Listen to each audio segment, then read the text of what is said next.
भारत का संविधान हमारे नागरिकों को विभिन्न अधिकार प्रदान करता है, जिनमें से एक सबसे महत्वपूर्ण अधिकार है स्वतंत्रता का अधिकार।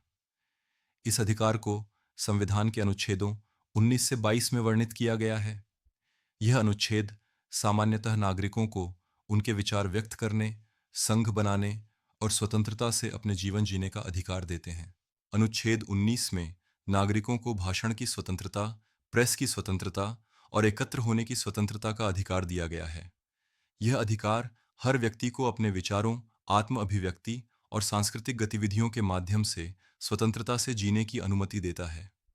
लेकिन यह अधिकार कुछ सीमाओं के साथ आता है, जैसे कि यदि कोई गतिविधि समाज के लिए खतरा साबित होती है, तो सरकार उसे प्रतिबंधित कर सकती है।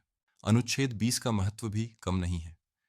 यह अनुच्छेद कहता है कि कोई भी व्यक्ति दोबारा उसी अपराध के लिए न्यायालय में खड़ा नहीं किया जा सकता, जिसे वह पहले ही भुगत चुका है। इसे द्वितीय बार परख के सिद्धांत के रूप में जाना जाता है। यह सुनिश्चित करता है कि न्याय के क्षेत्र में कोई भी व्यक्ति अकारण दंडित न हो और सभी को निष्पक्ष सुनवाई का अधिकार हो। अनुच्छेद 21 के अंतर्गत हर व्यक्ति को अपने जीवन और व्यक्तिगत स्वतंत्रता का अधिकार है। यह अनुच्छेद एक कानूनी प्रावधान के तहत जीवन के मौलिक अधिकारों की रक्षा करता है।